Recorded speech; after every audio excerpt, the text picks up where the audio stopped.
सभी स्टूडेंट्स का विनायक क्लासेज के यूट्यूब चैनल के ऊपर स्वागत है। अपनी पिछली क्लास जो संविधान की चल रही थी उसमें मैंने आपको कहा था कि जो आपका टॉपिक चॉइस का होगा वो पढ़ाया जाएगा। तो कई स्टूडेंट्स के कमेंट्स आए कि जो स्थानीय शासन है उसके बारे में बताया जाए। तो आज अपन जो टॉपिक पढ़ेंगे वो स्थानीय शासन ही पढ़ेंगे। तो देखते हैं स्थानीय शासन। स्थानीय स्वशासन। स्थानीय स्वशासन ये जो टॉपिक है ये रिट में भी काफ़ी इम्पोर्टेंट है, पटवारी के लिए तो और भी ज़्यादा इम्पोर्टेंट है और आपकी राजस्थान पुलिस की दृष्टि से भी महत्वपूर्ण है। कौन सा टॉपिक? स्थानीय स्वशासन। देखो स्थानीय, पहले मैं आपको इसका कुछ इतिहास बताता हूँ। स्थानीय यदि अपन स्वशासन की बात करते हैं तो ये स्थानीय स्वशासन अपने बहुत एक प्राचीन अवधारणा है। ये नवीन अवधारणा नहीं है, ये एक प्राचीन अवधारणा है। कौन सा? स्थानीय जो स्वशासन है एक कैसी अवधारणा है? प्राचीन अवधारणा है। जैसे अपन बात करेंगे कि भाई वैदिक काल की बात करते हैं तो जो गांव का जो मुखिया होता था उसे ग्रामीणी बोलते थे। किस नाम से जानते थे? ग्रामीणी नाम से जानते थे। फिर मौर्य काल में, गुप्त काल में इसको ग्रामिक बोलते थे। क्या बोलते थे? ग्रामिक बोलते थे। और इसे ही फिर मुगल काल में मुकदम बोलते थे। मुगल काल में क्या बोलते थे? मुकदम बोलते थे। किसको? यानी ग्रामीण जो गांव का जो मुखिया होता था उसको क्या बोलते थे? मुगल काल में मुकदम बोलते थे। गुप्त काल में, मौर्य काल में क्या बोलते थे? ग्रामिक बोलते थे। वैदिक काल में क्या बोलते थे? ग्रामीणी। क्या बोलते थे? ग्रामीणी इसको बोलते थे। नेक्स्ट बात यदि अपन करते हैं यहाँ पर स्थानीय स्वशासन की, तो स्थानीय जो स्वशासन है ये है क्या? स्थानीय स्वशासन एक लोकतांत्रिक विकेंद्रीकरण है। लोकतांत्रिक क्या है? विकेंद्रीकरण है। यानी अपन मान सकते हैं स्थानीय स्वशासन है लोकतांत्रिक विकेंद्रीकरण है। यानी कि सत्ता है जो सरकार है इसमें, यानी नीचे से नीचे का स्तर का भी अपनी, यानी नीचा स्तर का मतलब है जैसे अपन बात करते हैं राज्य, जिला, गांव, यानी राज्य, जिला, तहसील और गांव। तो यानी कि नीचे से नीचे का स्तर भी इसमें अपनी क्या निभाए? भूमिका निभाए। यानी गांव के जो लोग हैं, जो ऐसे वो कोई से भी रखे हो, सब के सब लोग यानी अपनी शासन में क्या निभाए? भूमिका निभाए।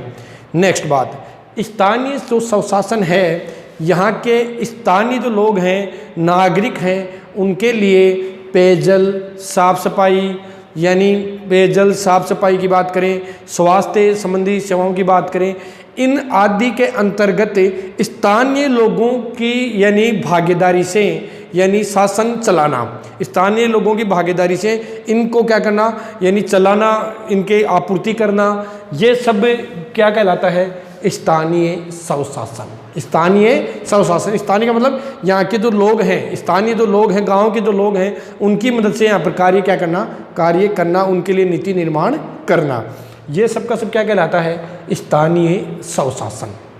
स्थानीय स्वशासन। अब बात करते हैं इसका शाब्दिक अर्थ अपन ले सकते हैं लोकतांत्रिक विकेंद्रीकरण। किसका अर्थ है? स्थानीय स्वशासन का अर्थ है। फिर देखते हैं, अब आपके जो क्वेश्चन है एग्जाम की दृष्टि से इंपॉर्टेंट है वो मैं आपको बताता जाता हूँ। यहाँ पर 1882 में लॉर्ड रिपन के द्वारा यानी स्थानीय स्वशासन से संबंधित कोई प्रस्ताव पेश किए गए, जिनको स्थानीय स्वशासन का क्या कहते हैं? मेग्ना कार्टा। क्या कहते हैं? मेग्ना कार्टा कहते हैं। और लॉर्ड रिपन को स्थानीय स्वशासन का जनक माना जाता है। स्थानीय स्वशासन का जनक, स्थानीय स्वशासन का जो जनक है वो किसको मानते हैं? तो लॉर्ड रिपन को। किसको मानते हैं? लॉर्ड रिपन को स्थानीय स्वशासन का क्या मानते हैं? जनक मानते हैं। नेक्स्ट, इनके द्वारा जो प्रस्ताव पेश किए गए थे उनको क्या कहते हैं? स्थानीय स्वशासन का मैग्ना कार्टा कहते हैं। तो पहला क्वेश्चन तो आपको यही ध्यान रखना है कि स्थानीय स्वशासन का जनक कौन है, तो लॉर्ड रिपन है। और 1882 में इन्होंने स्थानीय स्वशासन से संबंधित जो प्रस्ताव यानी पेश किए थे उनको स्थानीय स्वशासन का क्या कहते हैं, मैग्ना कार्टा कहते हैं। और स्थानीय स्वशासन का जनक कौन कहलाएगा, तो आपका आंसर आ जाएगा लॉर्ड रिपन कहलाएगा।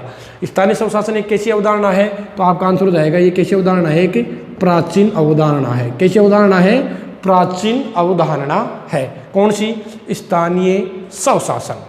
अब देखो यहाँ से शुरुआती दौर में ही पटवार रेट और राजस्थान पुलिस में जो क्वेश्चन बनते हैं उनकी भी मैं आपको बात करता हूँ।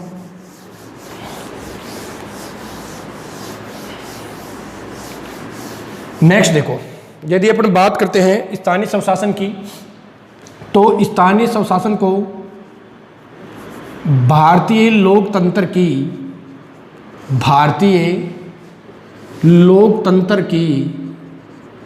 प्रथम पाठशाला यानी कि स्थानीय स्वशासन को भारतीय लोकतंत्र की प्रथम पाठशाला किसके द्वारा कहा गया। एक बार नहीं, बहुत बार ये एग्जाम में पूछा गया है। तो आपका आंसर आएगा पंडित जवाहरलाल नेहरू के द्वारा। किसके द्वारा कही गई ये बात, पंडित जवाहरलाल नेहरू के द्वारा।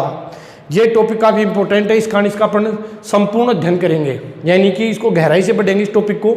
ये क्वेश्चन आपके एग्जाम में कई बार आया है कि भारतीय लोकतंत्र की प्रथम पाठशाला किसको कहा गया है, नहीं किसने कहा, भारतीय लोकतंत्र की प्रथम पाठशाला स्थानीय स्वशासन को किसने कहा।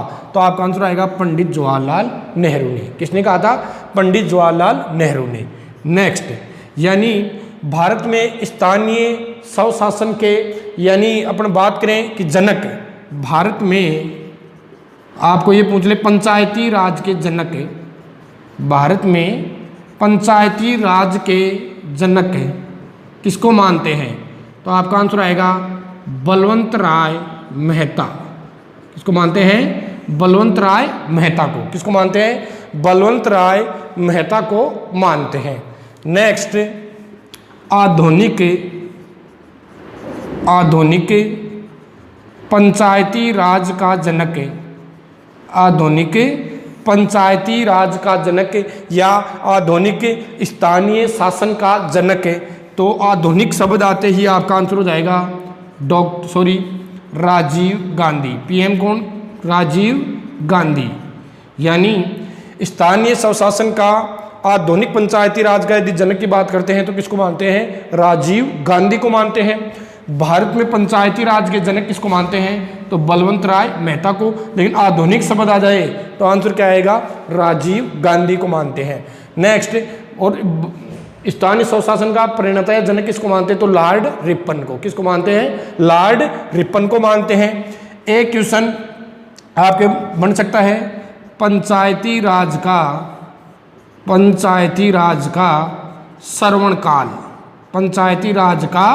श्रवण काल किस प्रधानमंत्री के काल को मानते हैं। पंचायती राज का श्रवण काल पूछे तो भी आंसर क्या आएगा, राजीव गांधी। तो भी आंसर क्या आएगा, राजीव गांधी। तो आपके सामने कुछ क्वेश्चन है, यानी भारतीय लोकतंत्र की प्रथम पाठशाला स्थानीय स्वशासन को किसने कहा, तो पंडित जवाहरलाल नेहरू के द्वारा कहा गया। भारत में पंचायती राज के जनक किसको मानते हैं, तो बलवंत राय मेहता को। किसको मानते हैं, बलवंत राय मेहता को मानते हैं। नेक्स्ट, आधुनिक पंचायती राज का जनक पूछे तो राजीव गांधी को मानते हैं। नेक्स्ट, पंचायती राज का श्रवण जो काल था वो किसके काल को मानते हैं, राजीव गांधी के काल को मानते हैं। नेक्स्ट देखो कुछ बातें कि स्थानीय स्वशासन का अपन प्रारंभिक काल की बात करेंगे। स्थानीय स्वशासन के प्रारंभिक काल, यानी स्थानीय स्वशासन के प्रारंभिक काल की यदि अपन बात करते हैं, प्रारंभिक काल मानते हैं पंडित जवाहरलाल नेहरू के काल को। ठहराव का काल मानते हैं इंदिरा गांधी के काल को। ठहराव का काल किसका था, इंदिरा गांधी का काल था। जबकि श्रवण काल की यदि अपन बात करते हैं तो राजीव गांधी का काल। किसका काल है, राजीव गांधी का काल। तो आपके सामने ये 3-4 क्वेश्चन इंपॉर्टेंट बनते हैं कि स्थानीय स्वशासन का जो प्रारंभिक काल है वो किसका काल है? पंडित जवाहरलाल नेहरू का काल था।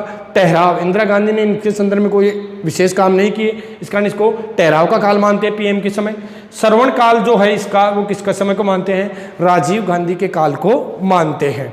तो ये क्वेश्चन काफ़ी इंपॉर्टेंट है और एग्जाम में काफ़ी बार पूछे भी गए हैं, तो आपको ये भी ध्यान में रखने हैं। अब अपन शुरुआत करते हैं स्थानीय स्वशासन की।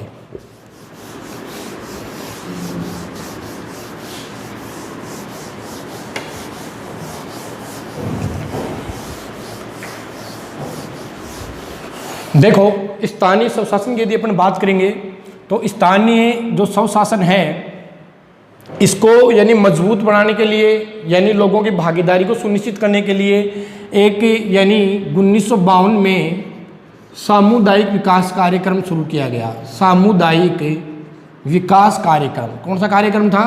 सामुदायिक विकास कार्यक्रम क्या किया गया? शुरू किया गया। लेकिन ये क्या रहा? असफल। ये क्या रहा? असफल रहा। कौन सा कार्यक्रम? सामुदायिक विकास कार्यक्रम। ये यानी असफल रहा।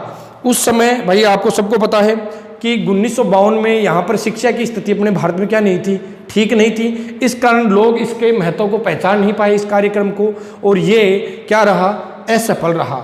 नेक्स्ट, फिर अपन बात करते हैं इस विकास कार्यक्रम के बाद की, तो 1957 में इसकी असफलता की जांच के लिए एक समिति गठित की गई जिसका नाम था बलवंत राय मेहता समिति। कौन सी समिति थी? बलवंत राय मेहता समिति। ये गठित की गई किसकी जांच के लिए?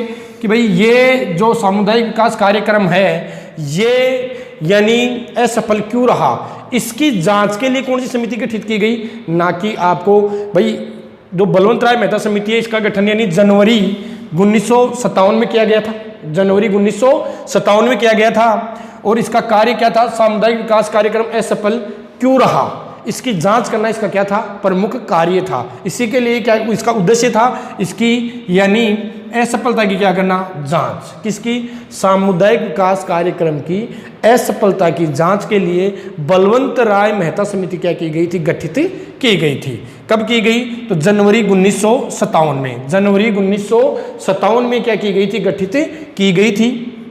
नेक्स्ट, इसने स्थानीय स्वशासन के लिए यानी जो विशेष बात बताई वो बताया कि इसका यानी लोकतांत्रिक विकेंद्रीकरण किया जाए। क्या किया जाए? लोकतांत्रिक विकेंद्रीकरण किया जाए। लोकतांत्रिक विकेंद्रीकरण किया जाए यानी कि शासन है ना उसके यानी और नीचे तक उसको क्या किया जाए? विभाजित किया जाए। लोकतांत्रिक विकेंद्रीकरण इसने बताया। किसने? बलवंत राय मेहता समिति ने। इसने अपनी रिपोर्ट दी थी नवंबर 1957 में। अपनी रिपोर्ट कब दी थी? नवंबर 1957 में बलवंत राय मेहता समिति ने अपनी रिपोर्ट प्रस्तुत की, जिसमें इसने यानी स्थानीय स्वशासन का जो उद्देश्य था वो ये बताया कि इसका क्या किया जाए? एक तो लोकतांत्रिक विकेंद्रीकरण किया जाए जिससे से अधिक जनता शासन में क्या ले सके? भाग ले सके। यानी प्रत्यक्ष रूप से जनता इसमें क्या कर सके? शासन से जुड़ सके। नेक्स्ट, लोकतांत्रिक विकेंद्रीकरण। इसने यानी 3 स्तर बताए पंचायती राज के। टोटल कितने स्तर बताए? 3। तो आपको ये भी ध्यान में रखना है कि किस समिति के द्वारा पंचायती राज के 3 स्तर बताए गए। तो आपका आंसर आएगा बलवंत राय मेहता समिति के द्वारा पंचायती राज के टोटल कितने स्तर बताए गए? तो आपका आंसर आएगा 3 स्तर बताए गए। एक है ग्राम पंचायत, एक है पंचायत समिति और एक है जिला परिषद। एक क्या है? जिला परिषद। ये जो ग्राम पंचायत है ग्राम यानी ग्राम स्तर पर, पंचायत समिति मंडल स्तर पर, मंडल या ब्लॉक बोल सकते हैं, और ये कौन से है? जिला स्तर पर। कौन से स्तर पर? जिला स्तर पर। तो आपको क्वेश्चन पूछेगा कि बलवंत राय मेहता समिति ने प्रमुख जो बताया स्थानीय स्वशासन को क्या बताया कि इसका क्या किया जाए? लोकतांत्रिक विकेंद्रीकरण किया जाए। नेक्स्ट बात, इसने पंचायती राज के टोटल कितने स्तर बताए? तो आपका आंसर आएगा 3 स्तर इसने टोटल बताए। कौन कौन से? ग्राम पंचायत, पंचायत समिति और जिला परिषद। इसने पंचायती राज का जो प्रमुख स्तर माना वो किसको माना, तो आपका आंसर आएगा पंचायत समिति को। किसको माना, पंचायत समिति को। और इसको अधिक शक्तियां देने की भी क्या कही बात। तो आपको पूछेगा बलवंत राय मेहता समिति का मुख्य स्तर कौन सा था, यानी किसको आधार माना इसने, तो आपका आंसर आएगा पंचायत समिति, यानी मंडल स्तर को इसने क्या माना था, स्थानीय स्वशासन का आधार। यानी जो पंचायती राज है इसका आधार किसको माना, मंडल स्तर को माना।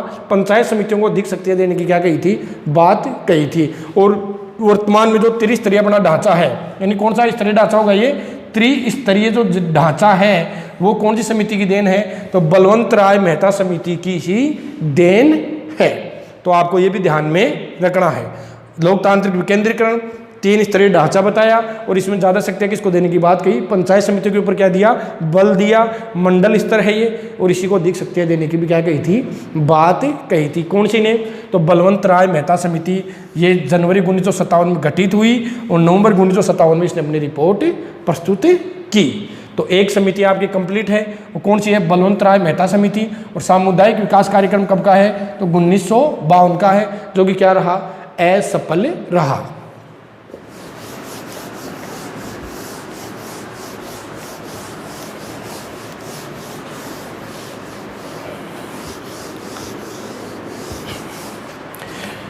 नेक्स्ट देखते हैं बलवंत राय मेहता समिति। इसके बाद में कुछ प्रमुख और समितियों की बात भी कर लेते हैं अपन। एक समिति है सादिक अली समिति, सादिक अली समिति। और यह सादिक अली समिति है, मैं आपको पहले बता देता हूँ, रिट में और पटवार में समितियों में से क्वेश्चन श्योर आने की क्या रहती है, संभावना रहती है। किसमें से, समितियों में से। सादिक अली समिति, सादिक अली समिति की यदि अपन बात करते हैं तो ये गठित की गई थी 1964 में, और ये अपनी राजस्थान सरकार की समिति थी। किस सरकार की समिति थी, राजस्थान सरकार की क्या थी, समिति थी। कौन सी, सादिक अली समिति। इसको भी यानी स्थानीय स्वशासन के संदर्भ में ही गठित किया गया था। और इसने बात बताई, यानी पंचायती राज से संबंधित इसने बात बताई कि जो यानी जिला प्रमुख व प्रधान, जिला प्रमुख व प्रधान, इनको जो नियुक्त कर, यानी जिला परिषद, जिला प्रमुख व प्रधान को जो निर्वाचन होता है, इनका निर्वाचन इनके मेंबरों के द्वारा किया जाता है। निर्वाचन इनके जो मेंबर होते हैं, यानी सदस्य जो होते हैं, जिला परिषद के सदस्य, इधर पंचायत समिति के सदस्य, इन्हीं के द्वारा किनको निर्वाचित किया जाता है, जिला प्रमुख और प्रधान को।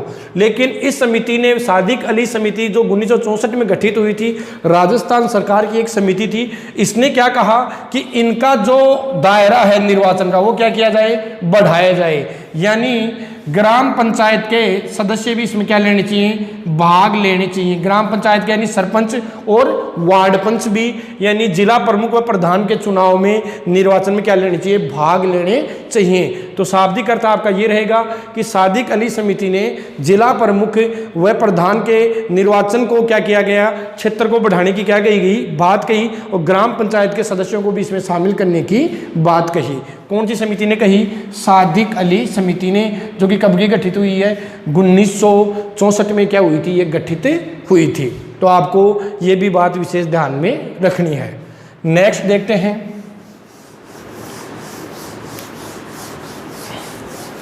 सादिक अली समिति आपकी कंप्लीट है।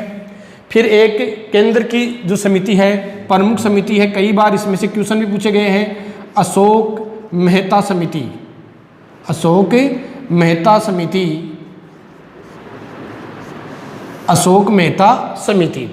देखो अशोक जो मेहता समिति है, इसका गठन किया गया था 1977 में, और इसने जो अपनी रिपोर्ट दी थी वो थी 1978 में। रिपोर्ट कब दी थी, 1978 में, जबकि गठन कब हुआ था, 1977 में। यह आपके लिए एक प्रमुख समिति है, केंद्र सरकार की है। ये कौन सी सरकार की है, केंद्र सरकार की क्या थी, समिति थी। अशोक मेहता समिति का गठन 1977 में, रिपोर्ट 1978 में दी।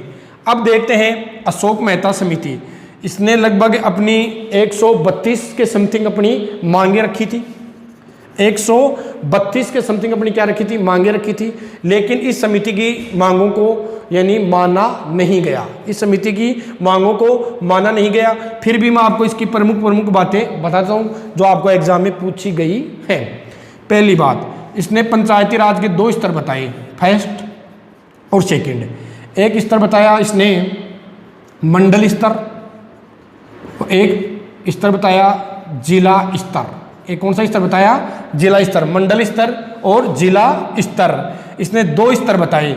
इस मंडल स्तर के अंतर्गत इसके कौन से आ गई, ग्राम पंचायत भी आ जाती है, कौन सी आ जाती है, पंचायत समिति भी आ जाती हैं। यानी 8-10 गाँवों को मिलाकर, सॉरी 15 से 20 गांव, 8-10 नहीं 15 से 20 गांवों को मिलाकर ये किसके गठन की बात कर रहा है, मंडल स्तर की। कौन सी समिति, अशोक मेहता समिति।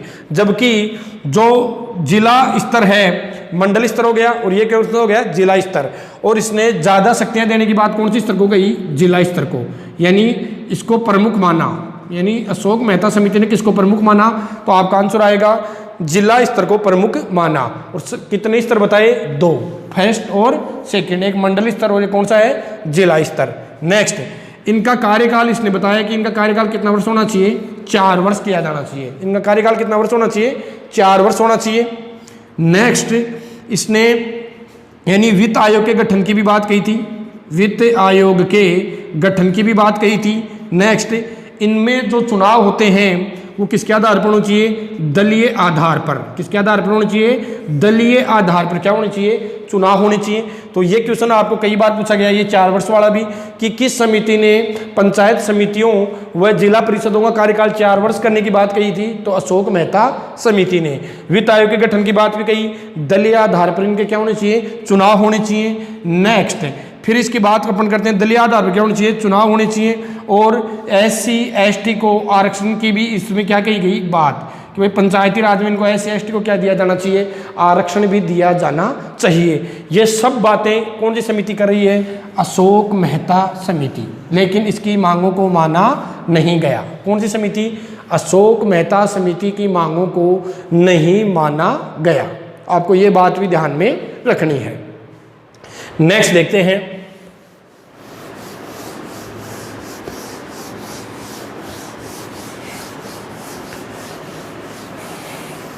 इससे पहले एक अपनी राजस्थान सरकार की एक समिति और थी,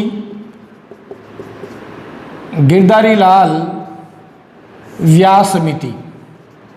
गिरधारी लाल व्यास समिति कौन सी सरकार की है, ये राजस्थान सरकार की थी, 1973 की है, ये 1973 की है। कौन सी सरकार की है, अपनी राजस्थान सरकार की है।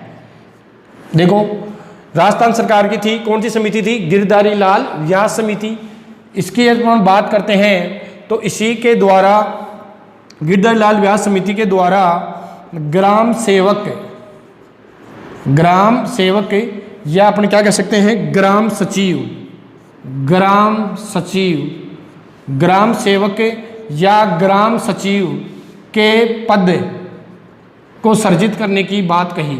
यानी एक पद ग्राम स्तर पर, यानी कौन सा होता है, ग्राम सेवक बोल दो, चाहे इसे ग्राम सचिव बोल दो, ग्राम स्तर के ऊपर ये पद होता है। यानी गिरधारी लाल व्यास समिति 1973 राजस्थान सरकार के द्वारा ये गठित थी और इसने ग्राम सेवक या ग्राम सचिव के पद को सर्जित करने की क्या कही, बात कही। कौन से स्तर की बात है, ये ग्राम स्तर की क्या है, बात है। कौन सी समिति ने कही, गिरधारी लाल व्यास समिति के द्वारा ये बात कही गई। तो आपको ये समिति भी विशेष ध्यान में रखनी है। नेक्स्ट देखते हैं,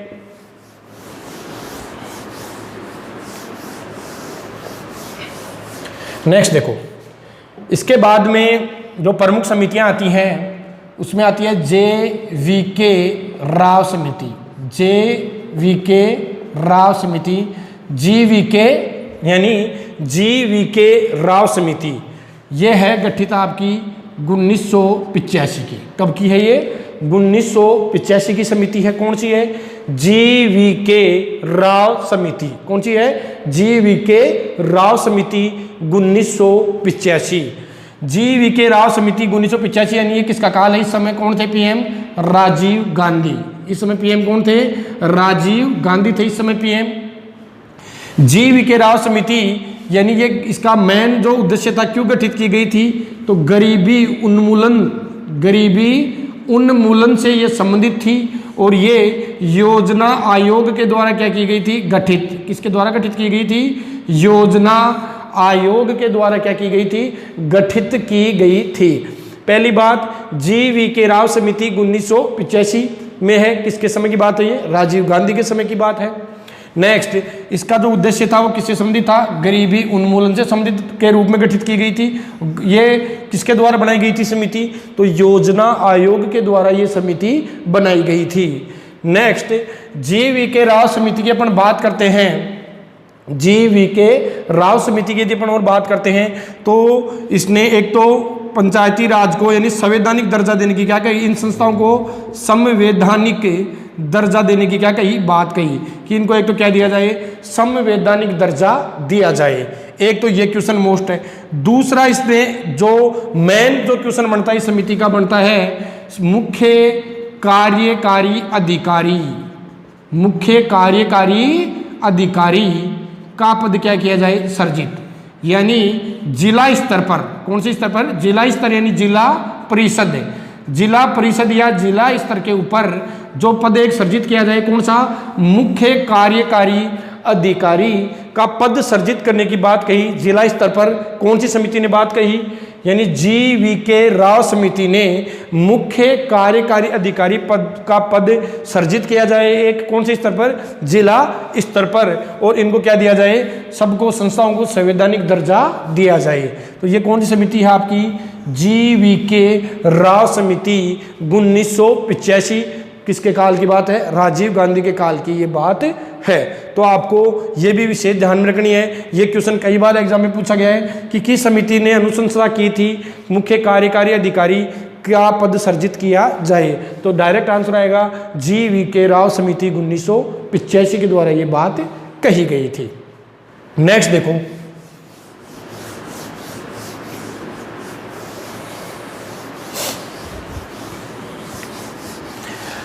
नेक्स्ट यदि अपन समितियों में बात करते हैं तो लक्ष्मीमल सिंघवी समिति, लक्ष्मीमल सिंघवी समिति 1986। लक्ष्मीमल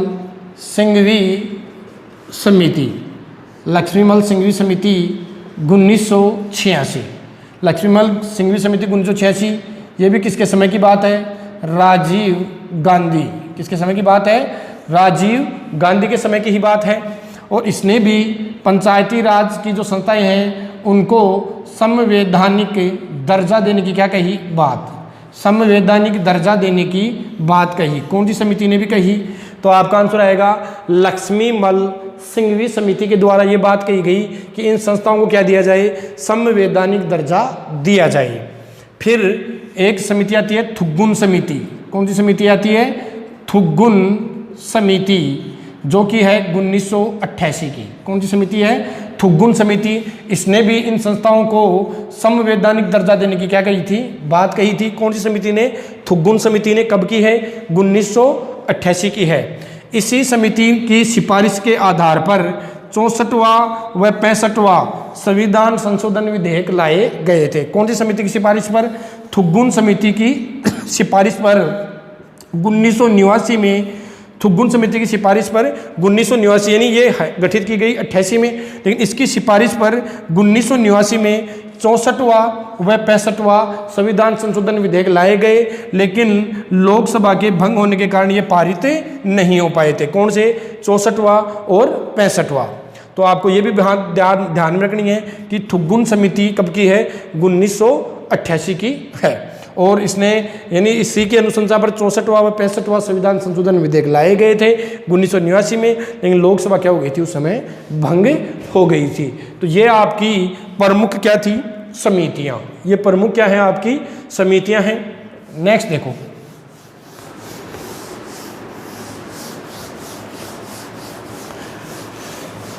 नेक्स्ट की बात करते हैं अपन। तो देखो, यानी पेमणे PV नरसिम्हा राव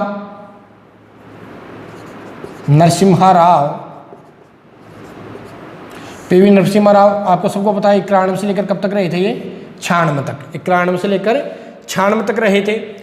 इन्होंने स्थानीय स्वशासन को यानी पंचायती राज को संवैधानिक मान्यता देने के उद्देश्य से यानी संसद की एक संयुक्त प्रवर समिति का क्या किया गठन। संसद की संयुक्त प्रवर समिति, संयुक्त प्रवर समिति का क्या किया गठन किया।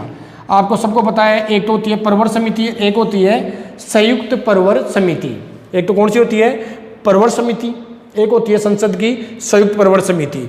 यानी प्रवर समिति में 30 सदस्य होते हैं। संयुक्त प्रवर की बात करें तो लोकसभा और राज्यसभा दोनों का मिक्सअप संयुक्त प्रवर, इसके 30 और इसके 15। यानी संयुक्त प्रवर समिति में टोटल कितने सदस्य होते हैं 45। कितने सदस्य होते हैं 45 सदस्य, इन 30 और प्लस 15 टोटल कितने सदस्य होते हैं 45 सदस्य होते हैं।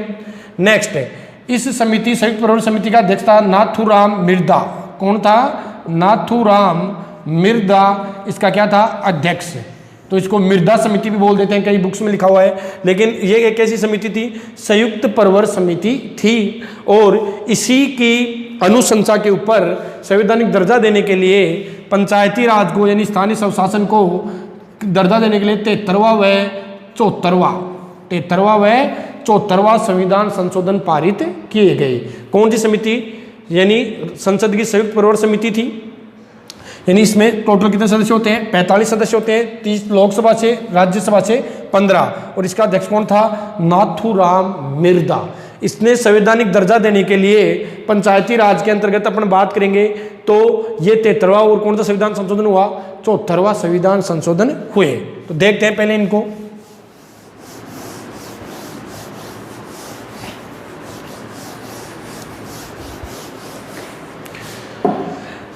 देखते हैं 73वां संविधान संशोधन। एक तो 73वां संविधान संशोधन अधिनियम कौन सा था ये 1992।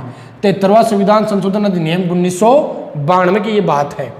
अब देखो इस समय पीएम कौन थे पीवी नरसिम्हा राव और राष्ट्रपति कौन थे शंकर दयाल शर्मा। कौन थे शंकर दयाल शर्मा। 73वां संविधान संशोधन अधिनियम 1992 और इधर मैं आपको बता देता हूँ 74वां संविधान संशोधन अधिनियम 1992। क्या थे ये, इनकी इसका संबंध किससे है तो आपका आंसर आएगा पंचायती राज से। इसका संबंध किससे था पंचायती राज से इसका संबंध है। जबकि 74वां संविधान संशोधन 1992 है, इसका संबंध किससे है तो आपका आंसर आएगा नगरीय शासन से। किससे संबंधित है ये नगरीय शासन से संबंधित है। कौन सा 74वां संविधान संशोधन अधिनियम 1992 और ये 73वां संविधान संशोधन अधिनियम 1992। देखो ये और ये अधिनियम, दोनों अधिनियम की अपन बात करते हैं तो 22 व 23 दिसंबर 22 दिसंबर को लोकसभा से, 23 दिसंबर को राज्यसभा से क्या हो गए थे पारित। 22 दिसंबर व 23 दिसंबर 22 को लोकसभा से, 23 दिसंबर को राज्यसभा से क्या हो गए थे पारित हो गए थे। कौन कौन से 73वां व 74वां संविधान संशोधन अधिनियम। नेक्स्ट अपन बात करेंगे, लेकिन राष्ट्रपति के जो सिग्नेचर हुए वो हुए थे अप्रैल 1993। अप्रैल यानी लगभग 20 अप्रैल 1993 को राष्ट्रपति के क्या हुए सिग्नेचर हुए। और आपको संविधान में मैंने कई बार ये बात बताई है कि जब राष्ट्रपति के सिग्नेचर हो जाते हैं तो उसको वैधानिक यानी कानूनी क्या मिल जाती मान्यता मिल जाती है। तो आपको अधिनियम तो ये 1992 का है, लेकिन पारित पूछे तो अप्रैल 1993 में हुआ। कब हुआ था अप्रैल 1993। तो आपको पूछे कि 73वां संविधान संशोधन अधिनियम संसद से पारित हुआ तो दिसंबर 1992। नेक्स्ट संसद से पूछे तो, लेकिन आपको पूछे कि 73वां संविधान संशोधन अधिनियम पारित हुआ तो आपका आंसर आएगा अप्रैल 1993। तो आपको यह अधिनियम कब का मान सकते हो 1993 का मान सकते हो कि 73वां संविधान संशोधन अधिनियम का संबंध है। तो आपका आंसर आएगा वहां पर 1993। कब से है 1993 में, क्योंकि 1993 में क्या हुआ है पारित हुआ है। तो अपन इसी का आंसर क्या देंगे 1993 देंगे। नेक्स्ट देखो, नेक्स्ट बात करेंगे 73वां संविधान संशोधन अधिनियम 1992 और ये 74वां 1992। नेक्स्ट ये लागू कब हुआ भारत में लागू किया गया 24 अप्रैल 1993। 24 अप्रैल 1993 को कहाँ पर लागू हुआ भारत में। कुछ राज्यों को छोड़कर जैसे जम्मू कश्मीर, मणिपुर का जो पहाड़ी क्षेत्र है उसको छोड़कर, मेघालय, मिजोरम व पश्चिमी बंगाल का दार्जिलिंग क्षेत्र, पश्चिमी बंगाल का दार्जिलिंग क्षेत्र, इनको छोड़कर संपूर्ण भारत में क्या कर दिया गया, लागू कर दिया गया। वह 1 वर्ष का राज्यों को टाइम दिया गया था। तो 73वां संविधान संशोधन अधिनियम किससे संबंधित है, तो आपका आंसर आएगा पंचायती राज से क्या है, संबंधित है। भारत में यदि अपन बात करेंगे कब लागू हुआ, तो 24 अप्रैल 1993। किन क्षेत्रों को छोड़कर, जम्मू कश्मीर, मणिपुर, मेघालय, मिजोरम व पश्चिमी बंगाल का दार्जिलिंग क्षेत्र व मणिपुर का पहाड़ी क्षेत्र, इनको छोड़कर संपूर्ण भारत में क्या कर दिया गया था, ये लागू कर दिया गया था। एक बात। दूसरी बात, 1 वर्ष का टाइम दिया गया था। और अपने राजस्थान में ये कब लागू हुआ था, तो 23 अप्रैल 1994, 23 अप्रैल 1994 को, 23 अप्रैल 1994 को कहाँ पर लागू हुआ, ये राजस्थान में। नेक्स्ट बात करते हैं इसकी 73वें संविधान संशोधन अधिनियम की। इसी के तहत यानी पंचायती राज में टोटल कितने विषय जोड़े गए, पंचायती राज में टोटल कितने विषय जोड़ दिए गए, 29 विषय। कितने विषय जोड़े गए, 29 विषय भी क्या किए गए थे, जोड़े गए थे। कौन से अधिनियम में, 73वें संविधान संशोधन अधिनियम 1992। और भाग 9, कौन सा भाग, भाग 9 में जोड़ा गया किसको, पंचायती राज को। किसको जोड़ा गया, पंचायती राज को भाग 9 में जोड़ा गया। वह अनुच्छेद 243 से लेकर, अनुच्छेद 243 ए से लेकर ओ तक, अनुच्छेद 243 से लेकर, अनुच्छेद 243 ए से लेकर ओ तक इसका क्या किया गया, प्रावधान, इसका क्या किया गया, प्रावधान किया गया। और एक इसके द्वारा नई अनुसूची कौन सी जोड़ दी गई थी, 11वीं। कौन सी अनुसूची जोड़ी गई, एक नई अनुसूची जोड़ी गई, जिसका कौन सा अनुसूची नाम है, 11वीं अनुसूची क्या की गई थी, जोड़ी गई थी। तो भारत में लागू 24 अप्रैल 1993 को, राजस्थान में 23 अप्रैल 1994 को। टोटल कितने विषय हैं इसमें, 29 विषय हैं। भाग 9वां है, अनुसूची 11वीं है। और अनुच्छेद में 243 से लेकर, अनुच्छेद 243 ए से लेकर ओ तक इसका क्या किया गया, प्रावधान किया गया। या कह सकते हैं 243 से लेकर 200, अनुच्छेद 243 कैसे लेकर, कैसे लेकर अणे तक, कैसे लेकर अणे तक क्या किया गया, प्रावधान। ये हिंदी में हो जाएगा आपका। इन राज्यों में इसको लागू उस समय नहीं किया गया था। नेक्स्ट बात, जो 73वां संविधान संशोधन अधिनियम 1992 है, इसमें 29 विषय हो गए, भाग 9 में जोड़ा गया, प्रावधान आर्टिकल्स के हो गए, ये 11वीं अनुसूची जोड़ गई। कुल कितने अनुच्छेद हैं इसमें, तो कुल अनुच्छेद कितने आ जाएंगे इसमें, 16। कितने आ जाएंगे, 16, 243 एक, और ये 1 से 15 ये हो गए, और एक ये हो गया। तो टोटल कितने आर्टिकल हो गए, 16। कितने आर्टिकल हो गए, 16। इसमें कुल आर्टिकल कितने आते हैं, इसमें 16 आर्टिकल आते हैं। नगरीय शासन की बात करेंगे तो 73वां संविधान संशोधन अधिनियम 1992 किससे संबंधित था, नगरीय शासन से संबंधित था। भारत में लागू हुआ 1 जून 1993, 1 जून 1993। प्लस इसमें आपको ध्यान में रखना है, नगरीय शासन के अंतर्गत 1 जून 1993 से लागू हो गया। और कौन सी अनुसूची जोड़ दी गई, 12वीं अनुसूची। कौन सी अनुसूची जोड़ी गई, 12वीं क्या कर दी गई, अनुसूची इसमें क्या कर दी गई थी, जोड़ दी गई थी। नेक्स्ट बात, 12वीं अनुसूची जोड़ दी गई तथा अनुच्छेद 243 ओ से आगे यानी पी, 243 पी से लेकर 243 जेड जी या 243 तय, पटवार में हिंदी में आता है, तो 243 तय से लेकर 243 ये 6, 243 ये 6 तक इसका क्या है, प्रावधान। टोटल कितने आर्टिकल्स आते हैं इसमें, तो आपका हो जाएगा इसमें टोटल अनुच्छेद जो आते हैं वो आते हैं 18। कितने आते हैं, 18 आते हैं, जबकि इसमें कितने आते हैं, 16। इसमें कितने आते हैं, 16 आर्टिकल आते हैं। नेक्स्ट अपन बात करेंगे इसमें टोटल कितने विषय हैं, तो 18 ही विषय हैं। इसमें विषय भी कितने हैं, 18 क्या है इसमें विषय है। किसमें, नगरीय शासन में, यानी 12वीं अनुसूची में अनुच्छेद 243 पी से लेकर 243 जेड जी तक इसका प्रावधान है, या तय से लेकर यह 6 तक प्रावधान है। टोटल कितने अनुच्छेद हो गए, 18। और विषय भी इसमें कितने हैं, 18। कितने हैं, 18। ये कौन सा अधिनियम है, 74वां संविधान संशोधन अधिनियम 1992। संबंध किससे है, नगरीय शासन से। और ये कौन सा था आपका, 73वां संविधान संशोधन अधिनियम 1992। तो मैंने यहाँ पर आपको कुछ समितियों के बारे में बताया है और 73वें व 74वें संविधान संशोधन अधिनियम के बारे में मैंने आपको बताया है। इसके बाद में अपन इसका और स्तर पढ़ेंगे, किसका, पंचायती राज का, जिसमें अपन इसका उद्घाटन वगैरह और जो अदर क्वेश्चन बचते हैं उनकी बात करेंगे। लेकिन ध्यान में रखना समितियां और ये जो मैंने आपको बताया है ये पटवार, रिट और राजस्थान पुलिस के लिए काफ़ी इंपॉर्टेंट है। पटवारी में और रिट में तो कन्फर्म इनमें से क्वेश्चन पूछा जाता है। कौन से में से, स्थानीय स्वशासन के बारे में। नेक्स्ट चैप्टर इसी को अपन आगे बढ़ाएंगे। जय हिंद, जय भारत।